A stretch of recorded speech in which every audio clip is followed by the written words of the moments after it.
अस्सलाम वालेकुम जी। This is कमल मसरूर। हम लोग जो है वो जितना टाइम मिल सकता है उसमें जो है हम डिफरेंट इस तरह के शोज़ करते हैं जहाँ पे हम कुछ इंडस्ट्री के रेलेवेंट लोग जो हैं उनसे डिस्कशन करते हैं। लास्ट टाइम हम लोगों ने एक सलीम गौरी साहब के साथ, मीर मोहम्मद अली ख़ान साहब के साथ, फ़ख्र आलम के साथ और एक एजुकेशनिस्ट हैं फैसल मुश्ताक साहब, उनके साथ हम लोगों ने डिफरेंट सेशंस किए हैं। अब थोड़ा सा हम ज़्यादा ज़रा रेगुलर हो रहे हैं। वो हमारी अपनी भी कुछ ज़रा मसरूफियात हैं, डिजिटल मसरूफियात हैं, जिसकी वजह से बहुत कम आना पड़ता है। बट ये कि इसको इंशाल्लाह हम कोशिश करते हैं कि हम रेगुलर बने, बिकॉज जैसे बहुत सारे लोग हैं जिनको हम चाहते हैं कि वो अ, आएँ, प्रोग्राम का हिस्सा बने, लोग उनको जानें क्या अपॉर्चुनिटीज़ वो प्रोवाइड कर रहे हैं। तो आज हमारे साथ थोड़ी देर में ही आ जाएंगे। आई थिंक वो रोज़ा अफ्तार कर रहे होंगे। अहमद रऊफ़ ईसा हैं।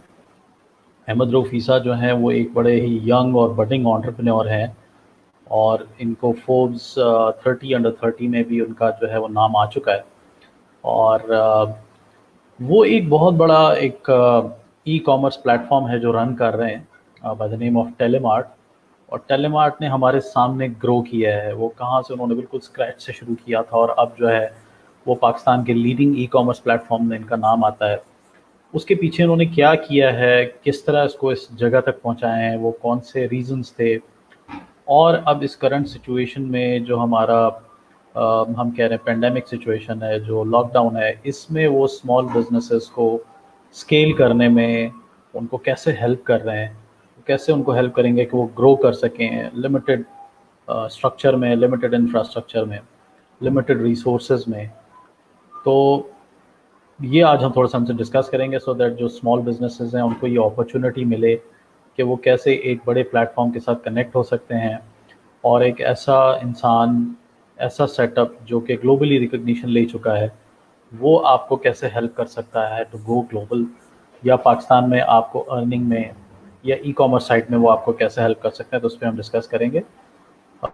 सबसे मेरी यही रिक्वेस्ट है कि क्वेश्चंस करें, रेलेवेंट क्वेश्चंस करें सो दैट हम उनसे फिर उस तरह की चीज़ें वो पूछ सकें। हमारे पास अपने काफ़ी ऐसे रेलेवेंट क्वेश्चंस होंगे जो हम करेंगे, बट ऑडियंस के आते हैं तो ज़्यादा अच्छी वैरायटी आ जाती है, तो हम बात करेंगे। आज मैंने इत्तेफाक से एक वीडियो भी शेयर की है regarding that e commerce industry. मेरा ज़ाती तौर पे इतना कोई बहुत बड़ा एक्सपीरियंस तो नहीं है ई कॉमर्स का। मैं एसोसिएट रहा हूँ। शुरू में जब दराज़ बना था तो उस वक्त मैं उनकी टीम में था। मैंने उनको वहाँ पे ट्रेनिंग्स भी दी हैं, मैंने कुछ अर्सा वहाँ पे काम भी किया है, तो थोड़ा बहुत एफिलिएशन है। और फिर उसके साथ साथ जब मैं ईमेल मार्केटिंग करता था तो उस वक्त भी मैंने ई कॉमर्स के साथ बहुत क्लोजली काम किया है, तो थोड़ा बहुत डायनामिक्स को अंडरस्टैंड करता हूँ। हमारे पाकिस्तान में सिर्फ फोकस इस चीज़ पे नहीं है कि बड़े गेम प्लेयर्स आएँ या बड़े बड़े जायंट्स आएँ। ये it's a matter of mindset. User जो है वो रेडी है चीज़ों को बाय करने के लिए, बट वो कौन से प्रोडक्ट्स हैं जिनको वो बाय करने के लिए रेडी है।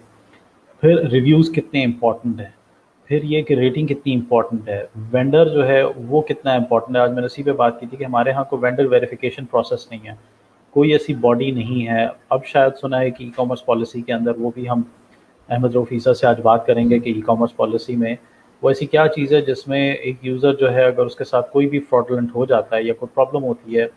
जैसे पिछले दिनों मैंने खुद एक एक्सपीरियंस किया है कि लाहौर की एक बहुत बड़ी ब्रांड जो है, वो प्रोडक्ट जो है उनको हम रिटर्न नहीं कर पा रहे हैं बिकॉज़ वो वहाँ से कोई राब्ता ही नहीं हमसे हो पा रहा है। तो इस तरह की सिचुएशन में जो है हमारे पास क्या ऐसी पाकिस्तान में पॉलिसी है फॉर कंज्यूमर राइट प्रोटेक्शन के हवाले से भी, और इसमें और कौन-कौन से स्टेक होल्डर्स हैं, कौन-कौन सी बॉडीज़ हैं जो इन्वॉल्व होती हैं, जिनको हम इन्वॉल्व कर सकते हैं और फिर इस ई-कॉमर्स इंडस्ट्री को हम ग्रो कर सकते हैं। So that is the main की, क्योंकि बिकॉज़ पाकिस्तान अभी भी हम बहुत सारे मुल्कों से जो है वो पीछे हैं। उसकी सबसे बड़ी रीज़न जो है वो ये है कि हमारे पास अभी भी कैश ऑन डिलीवरी चल रहा है। सो सीओडी पे रहते हुए हम कैसे इस मैकेनिज़्म को जो है वो ग्रो कर सकते हैं। जब तक मैं था, आई थिंक बैक इन 2018 की बात है कि उस वक्त जो एक रेशो चल रहा था रिटर्न होने का, लोग जब एक ई कॉमर्स वेबसाइट से कोई कोई चीज़ ख़रीदते हैं तो उसका जो रिटर्न रेट है वो तकरीबन कोई 35% होता था। तो अब आ गए हैं मदरूफ साहब और उनको मैं वेलकम कहूँगा। काफ़ी बड़ी मैं तबीयत ऑलरेडी बांध चुका हूँ। अस्सलाम वालेकुम अहमद, कैसे हैं? अल्हम्दुलिल्लाह, आप सुनाइए, क्या हाल चाल है? जबरदस्त। मेरे पास 5 मिनट थे तो मैंने आपकी पूरी तारीफ वारीफ कर दी है, बता दी है कि जी ये साहब जो हैं वो एक बड़े वर्ल्ड रिनोन्ड पर्सन है। और इसके साथ साथ जो है वो फोर्ब्स 30 अंडर 30 में भी उनका नाम आ चुका है, ग्लोबल रिकॉग्नाइज्ड एंटरप्रेन्योर हैं।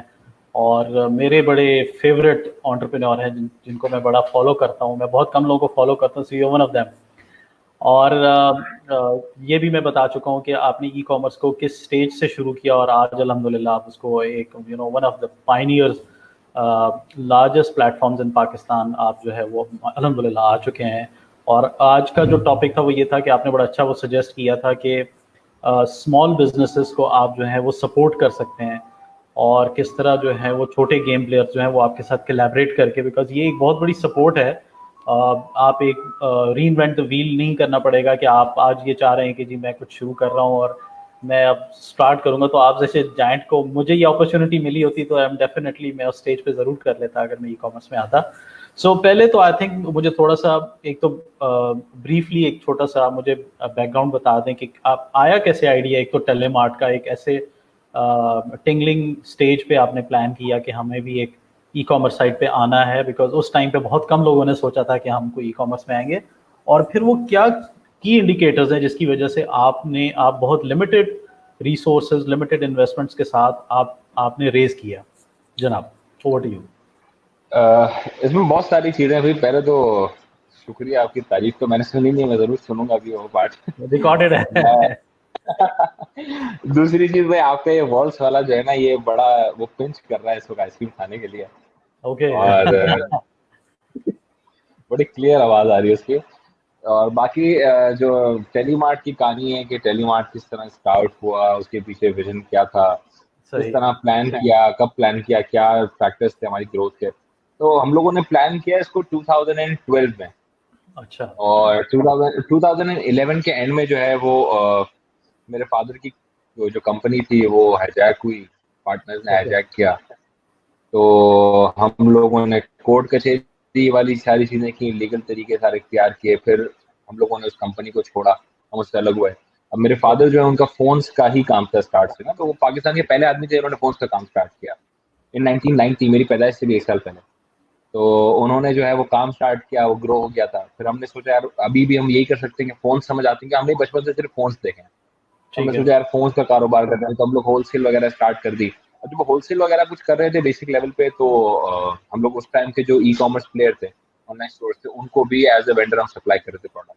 जब ठीक एज़ है। अ वेंडर सप्लाई कर रहे थे, मैं खुद ऑनलाइन शॉपर हूँ। तो मैंने ओके। जितने बड़े ऑनलाइन स्टोर्स हैं दुनिया के, चाहे वो लज़ाडा हो मलेशिया में, अली एक्सप्रेस है, अमेज़न है, अमेज़न की भी अलग-अलग रीजन से भी ऑर्डर किया है, फ्लिपकार्ट इंडिया से ऑर्डर किया है, उस टाइम पे सूप था, तो फिर अमेज़न ओके। कंपनी बना। तो इन सबसे मैं ऑर्डर करता था। मुझे एज़ अ कस्टमर ये पता था कि यार कस्टमर जर्नी ये होनी चाहिए, ई-कॉमर्स इस फैंसी चीज़ का नाम है। लेकिन पाकिस्तान में उसका बिल्कुल उलट देख रहे थे कि यार ये पता नहीं क्या चल रहा है, क्योंकि पाकिस्तान में जो जितने भी स्टोर्स थे उस टाइम, तो वो उनका सिर्फ एक कॉन्सेप्ट था, माल बेचो बस। वो पोस्ट भी लग रही है फेसबुक पे, कहीं भी कुछ लगाने, बस प्रोडक्ट खरीदो। ब्रांडिंग का कोई कॉन्सेप्ट ही नहीं था, मार्केटिंग का कोई कॉन्सेप्ट ही नहीं था। डिजिटल एड्स उस तरह चलते थे कि यार बस ये खरीद लो, ये खरीद लो, ये खरीद लो, ये खरीद लो, इससे आगे नहीं बढ़ी थी कहानी। ना कोई सीएसआर का जो एक ऑर्गेनाइजेशन आप बनाने जाते हैं, एक ब्रांड बिल्डिंग होती है, तो ब्रांड बिल्डिंग का कॉन्सेप्ट ही नहीं था। तो हमने सोचा यार सही। अच्छा टाइम है, हम पेनिट्रेट कर सकते हैं इसमें। और टेक्नोलॉजी हमें पसंद है और दूर से अच्छी लगती है, तो व्हाई नॉट इसके अंदर कूद के भी देख लें कि कितनी हमें समझ जाती है। तो हम लोगों ने जो है इसमें हम लोगों ने काम किया। अब जब हम लोग कर रहे थे तो हमें उस टाइम के जो प्लेयर्स थे ना, तो हमें ये पता था कि यार पाकिस्तान में इंटरनेट पेनिट्रेशन लिमिटेड है। लोग ई कॉमर्स पे, यार आप सोचे 2014 में हम ये स्टार्ट जब हमने लॉन्च किया, तो 2012 की वर्किंग मैं आपको बता रहा हूँ, तो उस टाइम क्या ई कॉमर्स का हाल होगा पाकिस्तान में। तो उस सही। टाइम हम सोच रहे थे यार ई कॉमर्स करेंगे, इतना छोटी सी इंडस्ट्री है लेकिन हम कुछ कर लेंगे। ठीक है, क्योंकि हमारे दिमाग में एक चीज बड़ी क्लियर थी कि दो चीजें जिसकी वजह से ई कॉमर्स नहीं चलता, one is trust, one is price. तो हमने बोला है जब ट्रस्ट और प्राइस का इशू है तो हम इसको किस तरह काउंटर करेंगे। ट्रस्ट के लिए हम लोगों ने बोला यार हम रिटेल स्टोर्स भी बनाएंगे, ब्रांडिंग पे काम करेंगे कि लोगों को पता हो यार जिसने ब्रांडिंग पे इतना काम किया ना कंपनी को लेके, तो वो कभी भी अपने नाम को नीचे रखने की कोशिश नहीं करेगा, ना ये चाहेगा कि किसी भी वजह से उसका नाम नीचे जाए। तो हमने ब्रांडिंग पे काम किया, फिर हम लोगों ने प्राइस पे काम किया। तो प्राइस के लिए हम लोगों ने ये किया कि हम जाहिर बात है खुद हमें पता था होलसेल कर रहे हैं, खुद बाहर उससे भी माल आ रहा है, यहाँ से भी माल खरीद रहे हैं टॉप होलसेलर से। तो हमारे पास जो ये वाला पार्ट था ना कि यार हम लोगों को प्राइस अच्छी मिल सकती है। तो हम लोगों ने वहां से सोचा यार चलो प्राइस अच्छी मिल जाएगी हम लोगों को, हम लोग काम कर लेते हैं। तो ये दो चीजों को फैक्टर को रखा हमने। फिर हम लोग जो है वो डिफरेंट बिजनेस मॉडल पे हमने काम स्टार्ट किया। हम लोगों ने बोला यार बिजनेस मॉडलिंग जो है बड़ी इंपॉर्टेंट है किसी भी उसके ग्रोथ के लिए। तो हमने बिजनेस मॉडल जो है वो फिर अपना रिवैम्प किया, नए सिरे से बनाया। रिटेल को भी लेके आए हम लोग, कॉर्पोरेट डिवीजन पे भी गए, क्योंकि कॉर्पोरेट में तकरीबन वो कस्टमर बैठा है जो आना चाहता है ऑनलाइन पे और जिसको आप फॉरन शिफ्ट कर सकते हैं, हमारा पोटेंशियल ऑडियंस थी। तो हम लोगों ने सोचा यार एक एक करके चीजें करते गए। प्राइस पे हमने बहुत काम किया, प्रोडक्ट्स पे बहुत ज्यादा काम किया। प्रोडक्ट्स भी देखेंगे तो टेलीमार्ट पे आपको हमेशा सबसे अलग प्रोडक्ट मिलेगा। फिर हमने सर्विस स्टैंडर्ड्स पे काम किया कि जहां तक हो सकता है जो हमारे हाथ में जो सर्विस स्टैंडर्ड, तो उनको हम और अच्छे से अच्छा करते जाएं। तो ओवरऑल हम आपका वो फॉलो करते रहते हैं कि सोशल मीडिया पे टेलीमार्ट जो है वो अल्हम्दुलिल्लाह एक ऐसी रीच पे आ गया है जहाँ पे आप हज़ारों आने वाले छोटे गेम प्लेयर्स को जो है वो बड़ा बड़े लेवल तक सपोर्ट कर सकते हैं। एक क्वेश्चन ये आया है कि what is the future of e commerce इन पाकिस्तान, तो वो इस पे तो आप वैसे भी काफ़ी बात कर चुके हैं, बट जस्ट इन शॉर्ट अगर आप कुछ बताना चाहें। देखिए हम जो हमारी अभी तक सोच थी इतने टाइम तक ई कॉमर्स को देखना, इसमें काम करने के बाद, तो मुझे लगता था यार 5 साल के बाद जो है एक बूम दिखेगा पाकिस्तान ई कॉमर्स में। लेकिन जिस हिसाब से जो है जो कोरोना का आया है, जो इंसिडेंट हुआ, तो वो इस पेंडेमिक के चक्कर में जो हमें ई कॉमर्स की ग्रोथ दिखी है वो मैं समझता हूँ शायद हम ये 2 साल के अंदर ही अचीव कर लेंगे वो सारी ग्रोथ जो हम 5 साल की सोच रहे थे। उसका रीजन ये है कि अभी की बात है, अभी का सिनेरियो है। तो इस वक्त पूरी दुनिया के बिजनेस सफर कर रहे हैं, सिर्फ ग्रो कौन कर रहा है? ई कॉमर्स कर रहा है। पाकिस्तान में ई कॉमर्स भी जो दूसरे प्लेयर्स है वो नहीं कर पा रहे, क्योंकि उन लोगों ने अपने आप को लिमिट कर दिया, या तो कैटेगरीज पे सुपरमार्केट फार्मेसी कर रहे हैं या कुछ भी नहीं कर रहे हैं। तो हम लोगों ने क्या किया, हम लोग आज भी इस वक्त करंटली इस वक्त शायद अगर कोई सबसे एग्रेसिव कंपनी होगी कोरोना में तो वो टेलीमार्ट होगी, क्योंकि हम इस स्पीड से अपने आप को चला रहे हैं। और हमने हर प्रोडक्ट, आप देखिए हमारे पास वेबसाइट पे लगी हुई है, फोन्स भी हैं, टैबलेट्स भी हैं, गेम्स भी हैं, एलईडीज भी हैं। यहाँ तक कि हम लोग तो इसको, हम लोगों ने कितनी नई कैटेगरीज की जो है ना, आमद की, वो हम लोगों ने बोला यार ये तो हो गया, आमद हो गई है नई कैटेगरी की। तो हम लोग हमने बोला लोग बच्चे घर में बैठे हैं तो क्या करेंगे, टॉयज चाहिए, तो हम टॉयज की पूरी वैरायटी लेके आए। बोला इंडोर आउटडोर गेम्स चाहिए तो उसकी पूरी वैरायटी लाए। हेल्थ एंड केयर को हमने बहुत अच्छा किया। हर वो चीज जो आपको N95 मास्क आपको कहीं नहीं मिल रहा, आपको मेरे पास मिलेगा, परमानेंट मिलेगा। ठीक है, आपको सर्जिकल मास्क ओरिजिनल कहीं नहीं मिल रहा, तकरीबन लोग कॉपी बेच रहे हैं, आपको पता है पाकिस्तान में बन रहा है, आपको ओरिजिनल सर्जिकल मास्क मेरे पास मिलेगा। सारे जो और जो मतलब अटेस्टेड वो है सैनिटाइजर्स एंड डिसइंफेक्टेंट स्प्रेज है वो आपको मेरे पास मिलेंगे। नहीं तो वो हम लोगों ने वो उन चीजों पे काम किया कि यार जो कोई नहीं कर रहा है। इसके बाद हम लोगों ने और बहुत सारी कैटेगरीज, अभी टेलीमार्ट ताजा हमने जो लॉन्च किया रिसेंटली, तो टेलीमार्ट ताजा का भी कॉन्सेप्ट ये था कि यार गवर्नमेंट कह रही है घर में बैठो, अगर आप उसकी नेसेसिटी उसके डोर तक नहीं देके जाएंगे तो वो बाहर निकलेगा, आप उसको नहीं रोक सकते उसके बाद। तो बेहतर ये था। चाइना में उन लोगों ने किस तरह, चाइना में सबसे पहली चीज ये करी, लॉकडाउन है, घर में बैठे, आपको हर चीज की डिलीवरी आपके घर पे मिलेगी। और आपकी गवर्नमेंट सबसे पहली चीज ये की सारी डिलीवरियां बंद करो, कंपनियां बंद करो, ई कॉमर्स किसी को अलाउ नहीं करेंगे कोई भी कर रहे। तो उसके बाद यही होगा जो यहाँ हो रहा है, इम्तियाज स्टोर पे लोग एक दूसरे के सर पे खड़े। सही बात, बिल्कुल ई कॉमर्स का आगे जाके अगले 2 साल में आप इतना बड़ा स्कोप देखेंगे ई कॉमर्स का, और पाकिस्तान में जितने बड़े यूनिकॉर्न स्टार्ट के भी बनेंगे वो सारे आपको ई कॉमर्स। बिल्कुल सही कह रहे हैं। अच्छा, एक और क्वेश्चन है, मैंने वैसे मैं अपनी लर्निंग के लिए भी पूछ रहा हूँ कि आप मल्टी वेंडर वेबसाइट, तो आप टेलीमार्ट पे अभी मल्टी वेंडर तो आप अभी फिलहाल नहीं कर रहे हैं, या आप खुद ओन कर रहे हैं उन प्रोडक्ट्स को? नहीं, टेलीमार्ट हमेशा से मार्केट प्लेस है। टेलीमार्ट जो है ना एक डिफरेंट कॉम्बिनेशन, एक हाइब्रिड मॉडल है एक मार्केट प्लेस का, कि जहाँ पे हम लोग वेंडर्स को एक्सेस नहीं देते कि वो कस्टमर को ड्रॉप शिप कर सकें। ये हम लोग उनके लिए एज अ फैसिलिटेटर काम कर रहे थे। द रीजन इज कि मुझे ऐसा लगता है पाकिस्तान इस वक्त ड्रॉप शिपिंग के लिए रेडी नहीं है। बिल्कुल सही है। जितने मेजर हैं उनकी तकरीबन जो कंप्लेंट्स हैं वो यही है कि जब वो ड्रॉप शिपिंग, वो एक्सेस, आप जाके देखें सोशल मीडिया पे उनकी कंप्लेन यही है, वेंडर ने क्या डाल के, मोबाइल फोन मांगा तो दूध का डब्बा डाल के भेज दिया। ये है भाई, आप कुछ और ही डाल के भेज दे रहे कुछ अच्छी चीज ही भेज दे रहे उसको। सही। अब प्रॉब्लम क्या, वेंडर को जो दिल हुआ उसने डाल के भेज दिया, गंदा कौन हो रहा है? ई कॉमर्स कंपनी हो रही है। तो हमने आज तक टेलीमार्ट की काम करने का जो मॉडल है वो ये है कि आप प्रोडक्ट लिस्ट भी करवा रहे हैं, हमारे पास हर तरह का प्रोडक्ट हमारे पास लिस्ट हो रहा है। हमारी जो एक वो है कि जेन्युइन होना चाहिए, नया होना चाहिए, ब्रांडेड होना चाहिए, सब स्टैंडर्ड लो क्वालिटी प्रोडक्ट हम काम ही नहीं करते, चाहे वो ब्रांड का हो, हम नहीं करते उस पर काम। उसके बाद हम लोग सेलर्स को ये एक्सेस होता है कि यार आप जब आपका ऑर्डर लग रहा है ना, हम आपको नोटिफाई कर रहे हैं ऑर्डर लग रहा है, हम आपको नोटिफाई कर रहे हैं, हम आपसे पिकअप करवा रहे हैं, या आप हमारे पास डोर स्टेप पे हमारे देके जा रहे हैं और सेंट्रल डिस्पैचिंग हो रही है। उसका रीजन, उसका फायदा ये होता है कि टेलीमार्ट का इस वक्त कंप्लेन रेशियो जो है वो 2.8% है। कोई दुनिया में ऐसी ई कॉमर्स कंपनी नहीं होगी जिसका 2.8%। मैं उसी पॉइंट पे आ रहा हूं। जी जी उसके हम लोग ने सेंट्रलाइज रखेंगे। जब आप जैसी बात है तो ऑटोमेटिक आपकी कंप्लेन कम हो जाएगी, क्योंकि आपको अपने नाम का जो है ना ज्यादा ख्याल है, ना कि दूसरों को। बिल्कुल सही है। सो दैट मीन्स कि आपका जो वेंडर एक्सपीरियंस है वो ऑलरेडी बहुत अच्छा होगा, और आपने को वेंडर की को वेरिफिकेशन प्रोसेस भी रखा होगा। दैट इज वाई आप जो है वो अल्हम्दुलिल्लाह you are in a growth phase. तो जबरदस्त। दूसरा हम बात ये कर रहे थे कि बड़ी ब्रांड्स की भी मैं बात कर रहा हूँ, उसमें भी अभी रिसेंटली हमें एक एक्सपीरियंस हुआ है, मुझे जाती मेरी फैमिली को एक्सपीरियंस हुआ है कि हमने लाहौर बेस्ड एक बहुत बड़ी ब्रांड थी, उनसे हमने एक प्रोडक्ट मंगाई, हमसे गलती हुई, हमने साइज गलत दे दिया, बट ये कि अगर हम उनसे अब राब्ता करना चाह रहे हैं तो वो राब्ता नहीं हो पा रहा। उनके व्हाट्सएप नंबर जो उन्होंने मेंशन किया हुआ है उस पर हमने किया तो कोई अभी तक रिस्पॉन्स नहीं आया। It's been around 5-6 days, email का कोई रिप्लाई नहीं आया, यूएन नंबर उनके बंद पड़े हुए हैं। तो इस सिचुएशन में क्या हमारी कोई पॉलिसी है? ये तो मैं एक आम यूजर के हवाले से मैं बात कर रहा हूँ कि हमारी कोई ई कॉमर्स पॉलिसी में इन चीज़ों को कहीं एड्रेस किया गया है? एक तो ये कि फ्रॉडलेंट साइट पे, और दूसरा इस तरह के जहाँ पे आपके पास कोई रिटर्न पॉलिसी बनी हुई हो बट वहाँ पे कुछ हो नहीं सकता।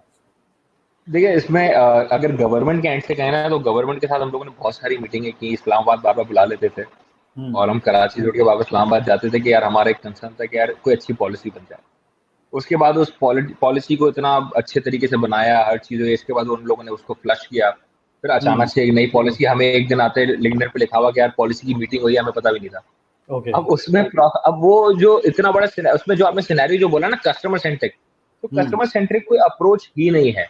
अभी तक ओके। तो सिर्फ ये था कि टैक्सेशन किस तरह होगी, कोरियर्स कौन कौन से होंगे जिनको लाइसेंसेस मिल रहे हैं, इस तरह की सारी चीजें थे। क्या वो टैक्सेशन से आगे नहीं, रजिस्ट्रेशन प्रोसेस क्या होगा, तो इस तरह की चीजों पे काम करें। लेकिन देखिए कभी भी आप कोई चीज अगर इम्प्लीमेंट करने जा रहे हैं, अगर आपको, मैं हमेशा ये कहता था कि यार आपके पास कस्टमर सेंट्रिक जो अप्रोच होनी चाहिए गवर्नमेंट की भी। कस्टमर को इशू आएगा वो कहाँ जाएगा, उसको कोई हेल्पलाइन तो दें। इस तरह ना दे जिस तरह आप लोगों ने एप्लीकेशन गवर्नमेंट ने बनाई जिसको कोई जवाब नहीं देता। आपको ऐसी सेंसिबल सेंसिबल, मैं कहता हूँ हमारे प्राइवेट लोगों के हाथ में, जब तक गवर्नमेंट प्राइवेट लोगों के साथ मिलकर काम नहीं करेगी जब तक नहीं हो सकता। मैंने अभी रिसेंट 2 हफ्ते पहले जो है, जैसे ये मसला स्टार्ट हुआ था उसी टाइम मैंने एक डोमेन लिया blacklist.pk। अच्छा। मैं उसको बना भी रहा हूँ। अब मैंने क्या किया कि मैं उसमें अपने जितने वेंडर्स हैं जिनको मैंने ब्लैकलिस्ट किया, और जितने कस्टमर जिनको मैंने ब्लैकलिस्ट किया है, तो वो फेक ऑर्डर्स करते हैं या जो ऐसे सेलर हैं जो फेक चीजें बेचते हैं, कचरा बेच रहे हैं, हमारे पास आ गए थे किसी भी वजह से और हमने उनको हटाया, या उनकी कोई ऐसी रेपुटेशन थी इस तरह से हमने हटाया, तो मैं अपना वहाँ पूरा डेटाबेस वहाँ इस तरह का जो है वो फ्लॉन्ट करूंगा पब्लिकली। ओके। और मैंने ये बोला कि यार मैं जो है इस तरह सारे लोगों को हम अलाउ करेंगे कि जो बड़े प्लेयर्स हैं वो अपने डेटा को यहाँ पे अगर वो पुश करेंगे, यार ब्लैक लिस्टेड डेटा हमारा दिख रहा है, तो जो छोटे प्लेयर आएंगे ना उनके लिए बड़ा वो फैसिलिटेशन वाली बात होगी। तो उनको ये पता होगा यार मैं आऊँ तो इन वेंडर से काम नहीं करना, इन कस्टमर्स का अगर ऑर्डर आए काम नहीं करना, मतलब उनसे हम इंटीग्रेशन भी अलाउ कर देंगे और ये सारी चीज हम फ्री ऑफ कॉस्ट करेंगे। रीजन इज कि जहां फेक लोग काम कर रहे हैं, क्यों, उसका रीजन क्या है? अब कस्टमर को कोई भी XYZ इंस्टाग्राम पे पेज बनाता है, फेसबुक पे पेज बनाता है, शिप कर देता है कोई चीज, उसको खराब मिलती है, नाम किसका खराब होता है? ई कॉमर्स इंडस्ट्री का। बिल्कुल इस सही है। इंडस्ट्री में हम जैसे लोग भी ऑपरेट करते हैं, जो अच्छी खासी इन्वेस्टमेंट करके भी बैठे हैं, जो अच्छी खासी ब्रांड वैल्यू बना के बैठे हैं, हम नहीं चाहते कि वो किसी की भी जो है ना इसकी हरकत हमें हर्ट करे। बिल्कुल सही है। अच्छा, हमारा जिस टॉपिक पे आ रही थी, हम इस टॉपिक पे आ जाते हैं कि आप कैसे, आपकी मेरी 1-to-1 डिस्कशन तो हो चुकी है, बट आज हम थोड़ा सा इसको पब्लिकली, हम इसके बाद कोशिश करेंगे कि इस वीडियो को ज़्यादा से ज़्यादा जितनी भी मेजर ग्रुप्स हैं वहाँ पे हम शेयर करें विद स्टार्टअप्स एज वेल। आप स्मॉल बिजनेसेस को वेलकम कर रहे हैं और कैसे उनको ग्रो करने में आप हेल्प कर रहे हैं, वो ज़रा थोड़ा सा ब्रीफ कर दें।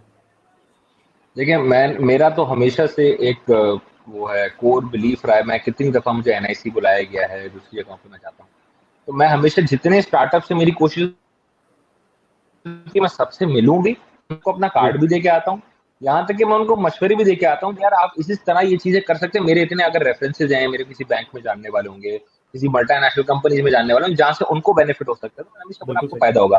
फॉर इंस्टेंस अभी जैसे बैरिया में एक जगह मुझे बुलाया था, वो एक तो स्टार्टअप ने बनाए थे, बल्ब बनाए थे उन लोगों ने, और वो सेंसर बेस्ड बल्ब थे, बहुत अच्छे बल्ब बनाए थे, खुद इंजीनियर थे लड़के। तो उन लोगों ने वो चीज बनाई थी, उनको उनकी डिमॉन्स्ट्रेशन भी एक्स्ट्राऑर्डिनरी, उनको इनाम भी दिया था उसने, फर्स्ट आया था वो। तो अब उनसे मेरी जब बात हुई तो मैंने उनको बोला यार तुम्हारे ये बल्ब की कॉस्ट क्या है? उन्होंने बोला 500 रुपये।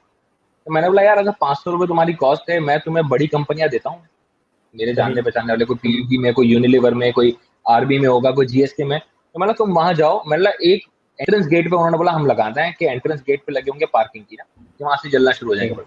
मतलब एक पार्किंग में कितने? तो बोला 2-3 लगेंगे। तो मतलब तुम 4 लगाओ, मैं तुम्हें 10 कंपनियां देता हूँ बड़ी पाकिस्तान की, उनमें लगाओ फ्री ऑफ कॉस्ट। और उसके बाद जब 11वें के बाद जाओ ना तो बोलो यार ये 10 जो है ना ये मेरी लाइटें यूज करते हैं। मतलब ये स्ट्रैटेजी होनी चाहिए। मतलब जितने मेमन लोग हैं वो ये करते हैं, ये मेमनों का अजीम शान फॉर्मूला है ये, कि वो स्टार्ट में चीज फ्री कर रहे हैं। जैसे अब बिल बोर्ड वाले हैं हमारे जानने वाले हैं, तो बिल बोर्ड होता है, अगर खाली ना नया बिल बोर्ड लगाते हैं तो सबसे पहले जो बड़े ब्रांड्स होते हैं ना उनको फ्री में ऐड लगा के चले जाते हैं, ताकि सामने उसका कॉम्पिटिटर बोलता है यार क्यों मोबाइल का ऐड यहाँ पर है, तो दूसरा बोलेगा यार मेरा भी यहाँ पे होना चाहिए। तो वो एक स्ट्रेटेजी है। और हर को हम ये इस तरह की सारी चीजें भी बताता हूँ मैं।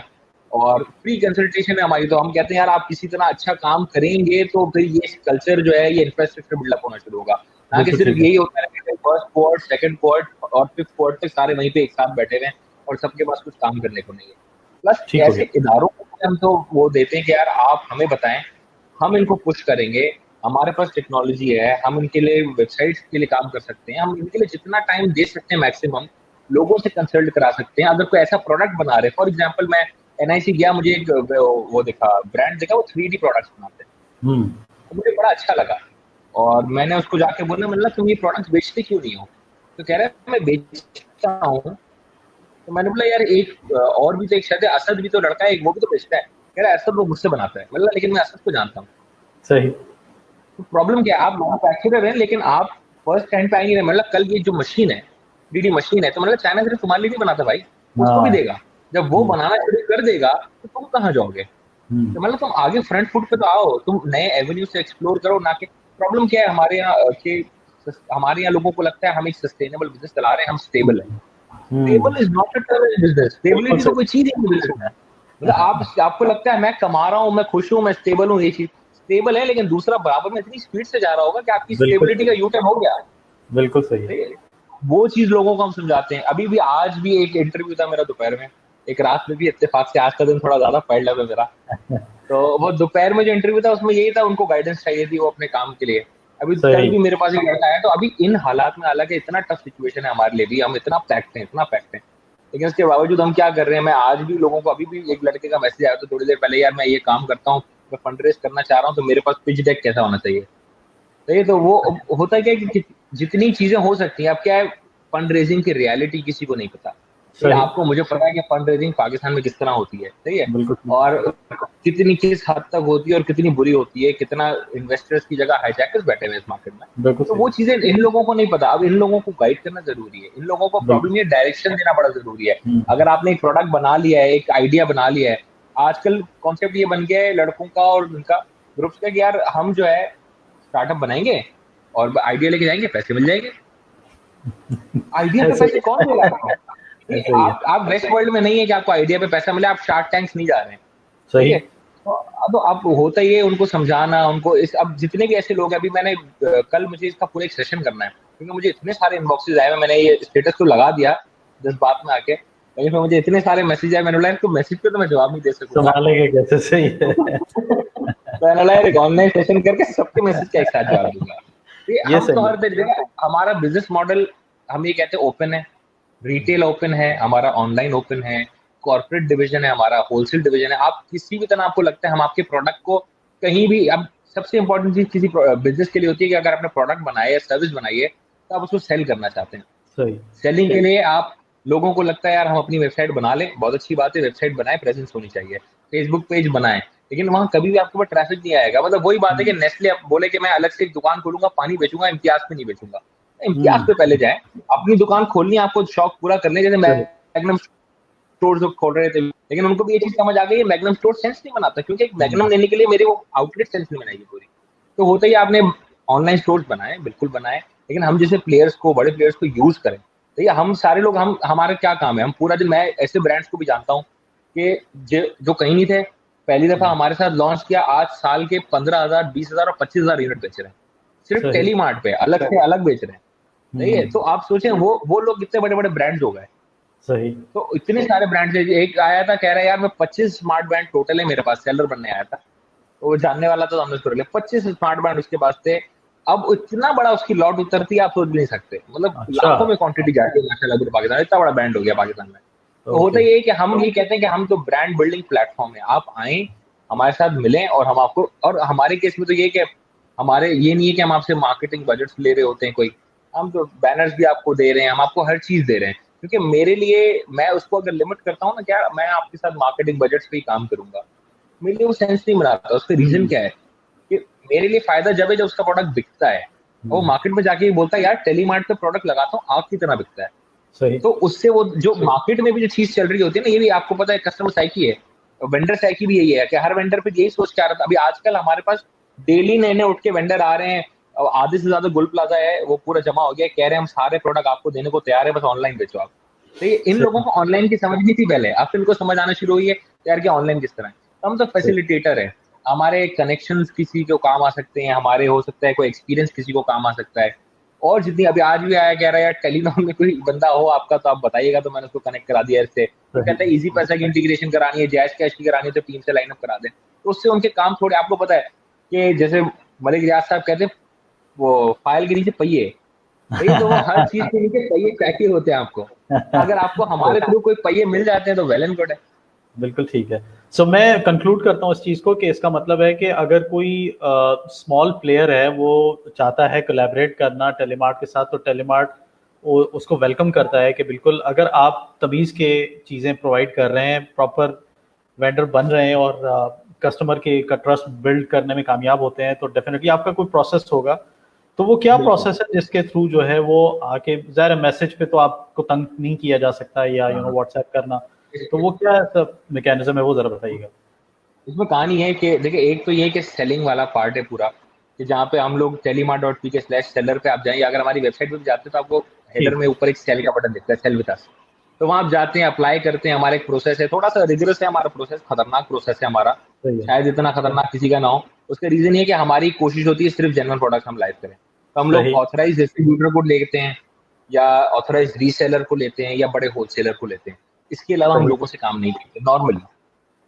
लेकिन क्या होता है कि हमें प्रोडक्ट्स अच्छे लग रहे हैं, उसने अपना कुछ भी बनाया है, छोटा भी है लेकिन उसका अपना ब्रांड है, तो हमारी कोशिश होती है हम उसको ज्यादा प्रमोट करें। लोकल ब्रांड्स हमें बहुत, मुझे खुद को बहुत मजा आता है लोकल ब्रांड्स प्रमोट करने में, क्योंकि हम थोड़े ओवर पाकिस्तानी हैं, तो हमें अच्छा लगता है कि यार पाकिस्तानी ब्रांड्स ग्रो करें। और हम कोशिश ये करते हैं इंटरनेशनल ब्रांड से ज्यादा उनको प्रायोरिटी पे रखते हैं हमेशा, चाहे वो फैशन ब्रांड्स हो चाहे वो कुछ भी, हमेशा उनको हम प्रायोरिटी पे रखते हैं। दूसरा पार्ट ये कि बहुत सारे लोग अभी वेबसाइट भी बना रहे हैं, है ना। अब लोगों को देखना शुरू है कि यार ऑनलाइन का तो तेजी है, तो तकरीबन तो लोग वही उसी तरफ रुख कर लिया उन लोगों ने। तो अब जब ऑनलाइन स्टोर्स बनाएंगे तो प्रोडक्ट्स कैसे लाएंगे? ये प्रोडक्ट्स लाना, और प्रोडक्ट्स वन टाइम आप ले आए, चले आप मार्केट गए, तो ई कॉमर्स का जो मॉडल है ना वो लोगों को बड़ा फैंसी लगता है दूर से। हाँ प्रोडक्ट लगे हुए हैं, हाँ क्या हुआ, 1.5 लाख 2 लाख प्रोडक्ट लगे हुए हैं। वो जब 2 लाख प्रोडक्ट लगा होता है ना, वो सेलर एक्सपेक्ट करता है कि यार सेल भी आएगी। तो वो मुझे उस हर सेलर का हर प्रोडक्ट मुस्तकिल बेचते रहना है, ताकि वो प्राइसेस अपडेट करता रहे। क्यों? अगर मैं नहीं बेचूंगा वो बोलेगा यार यहाँ से ऑर्डर नहीं आते, प्राइस अपडेट करने का भी फायदा नहीं है, बंद करो इसको। तो होता है कि हम उसको लेके चल रहे हैं। अब नया जो ऑनलाइन स्टोर आएगा वो ये नहीं कर सकेगा कभी भी, सही है। ऐसी बात है, इतना ट्रैफिक चाहिए, इतनी मार्केटिंग चाहिए जब ऑर्डर आपको चाहिए उसके लिए। तो उसके बाद क्या होता है, हम ऐसे बहुत सारी इस वक्त वेबसाइट के साथ काम कर रहे हैं जिन्होंने हमारे साथ इंटीग्रेट किया हुआ है एज एन एफिलिएट। उनकी वेबसाइट पे प्रोडक्ट देख रहे हैं, वो बेचे चीज कर रहे हैं, लेकिन प्रोडक्ट शिप कौन कर रहा है और ऑर्डर कौन फुलफिल कर रहा है, वो टेलीमार्ट कर रहा है। ओके। तो हम ये भी एक फैसिलिटी देते हैं कि यार आप अपने प्रोडक्ट चले, आपके पास 200 500 1000 2000 प्रोडक्ट जमा होना शुरू हो जाते हैं, बहुत अच्छी बात है। लेकिन आपको इतना बड़ा एक चंक चाहिए वेबसाइट को भरने के लिए, वो आप हमसे ले लें। एक एफिलिएट बेस्ड पूरा चलाते हैं। बिल्कुल ठीक है। So thank you so much. मैं आपका ज़्यादा टाइम नहीं लूँगा बिकॉज आपके आज कंसेक्टिवली तकरीबन को 10 इंटरव्यूज थे आज। 10 तो वीक के। अच्छा इस वीक के। ठीक ठीक। तो फाइनली अगर कोई आप ओवरऑल इकोसिस्टम को अंडरस्टैंड करते हुए कोई मैसेज देना चाहें एट द एंड, तो वो ज़रा बताएं। देखिए, इकोसिस्टम जो है हमारा वो अच्छी तरह ग्रो कर रहा है इस वक्त। बीच में हम लोगों ने बड़े हर्डल्स देखे हैं, पाकिस्तान में यहाँ तक कि टैक्स ही समझ नहीं आ रहा था कि टैक्स किस तरह लगाया जाए, और सेल्स टैक्स कभी लगा देते थे, कभी कहते थे यार कमीशन पर टैक्स लगेगा आपका। सिंध रेवेन्यू बोर्ड कहता है यार हमारे पास ऑपरेट कर रहे हैं तो हम टैक्स लेंगे, पंजाब कहता है हमारे पास डिलीवरी हो रही है तो हम लेंगे। तो वो उन सिनेरियोज को बड़ा क्लियर करते हुए अब जो है ई कॉमर्स एक बहुत साफ सुथरा मॉडल बन के सामने आ रहा है कि लोगों को अब समझ आ रहा है कि ई कॉमर्स की इंपॉर्टेंस। ऊपर से कोरोना, वो कहते हैं ना ब्लेसिंग इन डिसगाइज, तो वो सिर्फ इस इंडस्ट्री को लेके थोड़ा ज्यादा है ये लोग एक्चुअली ऑनलाइन शॉपिंग ही कर रहे हैं आजकल। जो हमारा भी ट्रेंड वाला, हम लोगों ने अपनी फेसबुक एड्स बंद की है, लिटरली 10 दिन से हम बंद की हुई है। उसका रीजन ये है कि हम बर्दाश्त नहीं कर पा रहे कि बंद करने के बाद भी जो माशाल्लाह ऑर्डर्स आ रहे हैं, हम कह रहे हैं यार मैं हायरिंग चल रही है डेली हमारी, हमने माशाल्लाह टीम नहीं हायर की इतनी ज्यादा, पूरा वेयर हाउसिंग स्पेस बना रहे हैं नया। तो उसका अब ई कॉमर्स अगले 5 साल जो मैं देखता हूँ ना, वो ये है कि अभी तो छटाई का टाइम है। जितने लोग पुराने थे उनमें से भी लोग आपने देखा होगा छट रहे हैं, मुझसे भी डेली बेसिस पे कंपनियां बंद भी हो रही हैं, नए प्लेयर्स भी आ रहे हैं। सर्वाइवल सिर्फ उन लोगों का है कि जो यूनिक हो जाते हैं, कुछ डिफरेंट कर रहे हैं, पैरेलल चलने की कोशिश कर रहे हैं, ना कि दूसरों को सिर्फ कॉम्पीट करने की। हमारी अप्रोच बड़ी क्लियर है कि हम किसी को कॉम्पीट नहीं कर रहे होते। हम कहते हैं यार हम अपना इतना अच्छा काम करें, इतना अच्छा नाम बनाएं कि लोगों को हम अपने हिसाब से फैसिलिटेट कर रहे हो जो हमें लगता है, ना कि हम सिर्फ ये सोचें इसकी तरह हमें करना है या इससे हमें लड़ना है। उसका रीजन ये है कि लड़ने में सिर्फ पैसे जाया होते हैं और दिमाग भी जाया होता है। तो व्हाई नॉट वो दोनों चीजें किसी काम की जगह पे इस्तेमाल करें। और यही हमारा विजन रहा है और यही जो लोग कर रहे हैं इस वक्त, जो लोग अभी भी ई कॉमर्स में कर रहे हैं। आपको पता है कुछ ब्रांड्स इस वक्त ई कॉमर्स में बंद हुए रिसेंटली। एक ने 2.5 बिलियन लॉस किया, 2.5 बिलियन, सही है। एक 1.5 बिलियन लॉस करके बैठा हुआ है। एक ने तकरीबन जो है वो 90 करोड़ का लॉस किया, बंद कर दिया। तो प्रॉब्लम क्या है? प्रॉब्लम सिर्फ ये कि अप्रोच का इशू है। तो जितने लोगों का आज आप देख रहे हैं चल रहे हैं, उनकी अप्रोचेस क्लियर है शायद, इसीलिए वो सरवाइव कर रहे हैं। जो 5 साल निकाल गया ना, प्रॉब्लम क्या हमारे यहाँ लोग सोचते हैं 1-2 साल के अंदर हम दराज को कम्पीट करेंगे, 3 साल में हमें कोई खरीद के ले जाएगा, अमेजोन पाकिस्तान में हम ही होंगे। तो वो सोच अच्छी है, सोचने पे टैक्स भी नहीं लगता, आप सोचें कोई मसला नहीं, लेकिन उस चीज को इम्प्लीमेंट ऐसा ना करें। तो ई कॉमर्स अगले कुछ सालों में बहुत अच्छी तरह ग्रो करेगा और अगर उसमें रिटेल का तड़का मैं कहता हूँ कोई लगा के चल रहा है तो उसको हमेशा बेनिफिट मिलेगा। उसका रीजन ये कि रिटेल आज भी इस वक्त 99% रिटेल है पाकिस्तान में, उससे भी ज्यादा है कुछ, तो पॉइंट समथिंग % ई कॉमर्स है। उसके लिए हम सब लोग लड़ रहे हैं। तो उस मैदान में क्यों इतना लड़ना है जिसमें इतनी छोटी सी मार्केट है, उसमें कॉम्पिटिशन इतना है? Why not retail? आप पाकिस्तान में देखें, ऑर्गेनाइज रिटेलर का कॉन्सेप्ट नहीं है। आप दुबई जाते हैं, आपको इतने जैकीज दिखता है, सरफ डीजी दिखता है, एरोस दिखता है। वेस्ट वर्ल्ड में जाते हैं तो आपको वो बेस्ट बाय दिखता है, वर्जिन मेगा स्टोर्स दिखते हैं। तो ऑर्गेनाइज रिटेलर का पाकिस्तान में कॉन्सेप्ट नहीं है। ऑर्गेनाइज रिटेलर हमारे यहाँ सिर्फ एफएमसीजी सोचते हैं। हम कहते हैं इम्तियाज है ऑर्गेनाइज रिटेलर, नाहिद है हमारे पास, आगाज है, उससे आगे नहीं बढ़े। प्लस उनकी भी कितनी लोकेशन है? इम्तियाज के अलावा किसकी ज्यादा लोकेशन है? किसी की भी नहीं है। तो आपको इस तरह के ऑर्गेनाइज रिटेलर्स भी चाहिए। और रिटेल पाकिस्तान में कुछ तो मैं देखता हूँ ग्लोबल है, वियतनाम की एक कंपनी है, आधी पॉपुलेशन है वियतनाम की पाकिस्तान से, और उस कंपनी का रिटेल स्टोर है उसके, और ऑनलाइन भी करते हैं। उनका टर्नओवर है $5 बिलियन का। अच्छा, फोन बेच रहे और वो सारी कैटेगरीज भी नहीं बेच रहे, $5 बिलियन फोन बेच रहे। ओके, आप सोचें, और प्रॉफिटेबल कंपनी है। क्यों? रिटेल प्रॉफिटेबल बिजनेस है। तो ई कॉमर्स और रिटेल, इन दोनों का जो कॉम्बिनेशन है ना, वो प्रॉफिटेबल भी है, सेंसिबल भी है और लॉन्ग लास्टिंग भी है। क्यों? आपका एक विंग दूसरे को फैसिलिटेट कर रहा है। और आपके पाकिस्तान में तकरीबन ऑडियंस कौन सी है जो रिटेल पे जा रही है? जब सारी ऑडियंस रिटेल पे जा रही है और आप बैठ के एक वेबसाइट से या फेसबुक पे ऐड चला रहे हैं, वो फेसबुक पे आ ही नहीं रहा भाई, तो वो ऑनलाइन शॉपिंग क्यों करेगा और कैसे करेगा? तो व्हाई नॉट आप रिटेल स्टोर खोलें, जो टेलीमार्ट करता है। हम रिटेल स्टोर खोलते हैं लोकेशन में, साहिवाल में भी हमारा रिटेल स्टोर है, पेशावर में। हम वहाँ क्या करते हैं, वहाँ का जो कस्टमर आ रहा है, जिसका फुटफॉल आ रहा है, हम उसको अपने वहां से प्रोडक्ट भी देते हैं और उसको ई कॉमर्स का भी बताते हैं, किसका अगली दफा घर से ऑर्डर कर देना, कोई मसला नहीं। सही। तो आपको उन लोगों को इनेबल भी करना है। बिल्कुल सही है। अच्छा, मैं लास्ट बस एक क्वेश्चन पूछ लेता हूँ, मेरे जहन में था बट वो मैं पहले पूछना भूल गया। आप कोई एफिलिएट सिस्टम है आपकी वेबसाइट पे, जहाँ पे जो है वो पाकिस्तान में लोग आजकल घर पे ही हैं, तो वो किसी तरह आपको ज्वाइन कर सकते हैं और उनको ये एक घर बैठे इनकम जनरेट हो सकती है? बिल्कुल है, हमारे पास telemart.pk/affiliate पे आप जाएंगे, वो भी हमारे हेडर में लगा हुआ है एफिलिएट। ठीक है। तो या गूगल पे भी सर्च करेंगे टेलीमार्ट आएगा, तो हम उसमें एक पूरा कमीशन स्ट्रक्चर भी गिवन है।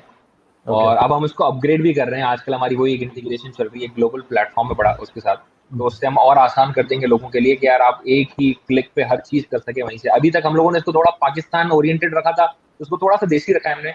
यार हम आपको एक एक्सेस दे रहे हैं वेबसाइट का, लॉगिन आईडी पासवर्ड है, आप उससे लॉगिन आईडी करते हैं, पासवर्ड डालते हैं, और उससे जो आप ऑर्डर प्रोसेस कर रहे हैं, कस्टमर की डिटेल डायरेक्ट डालते हैं, हम शिप कर देंगे।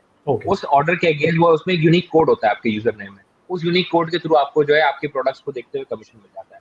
अब जिस पोर्टल पे हम जा रहे हैं, तो अब लग रहा है हमें कि पाकिस्तान थोड़ा सा डिजिटली साउंड होना शुरू हो जाएगा आगे कुछ महीनों में। तो हम अब जो है वो जो है इंटरनेशनल जो प्लेटफॉर्म है उसको लेके आ रहे हैं पाकिस्तान में, ताकि वहीं से आप लिंक बेस्ड जो एफिलिएट सिस्टम होता है उसको हम फिर इंशाल्लाह पुश करेंगे। आई थिंक ये काफ़ी बड़ी अपॉर्चुनिटी है। इस वक्त लोग ज़्यादातर यही कह रहे हैं कि जिनकी जॉब्स नहीं है या एक स्टूडेंट्स हैं तो वो घर बैठ के जो है वो आपके साथ ज्वाइन कर सकते हैं, और इस वक्त क्योंकि ये इंडस्ट्री बूम कर रही है तो एक अच्छी अपॉर्चुनिटी है earning from home. Thank you very much Ahmad, thank you very much for your time. आप हमेशा बड़े टाइमली रिस्पॉन्ड करते हैं, और thank you for your time. Thank you so much. Thank you. अल्लाह हाफिज़। अल्लाह हाफिज़। Thank you so much ji. आज का सेशन बड़ा अमेजिंग था। 2-3 चीज़ें थी। एक तो ये था कि उनका टेलीमार्ट का जो है वो आप एक एफिलिएट प्रोग्राम जो है वो ज्वाइन कर सकते हैं, जिससे आपको होम बेस्ड अर्निंग की अपॉर्चुनिटी जो अवेलेबल होती है। दूसरा ये है कि वो स्मॉल गेम प्लेयर्स को वेलकम करते हैं कि आप आएँ, उनको ज्वाइन करें और अपने प्रोडक्ट्स जो हैं वो टेलीमार्ट के थ्रू बेचें। Thank you so much ji. Next इंशाल्लाह अगले प्रोग्राम तक। Thank you so much. अल्लाह हाफिज़।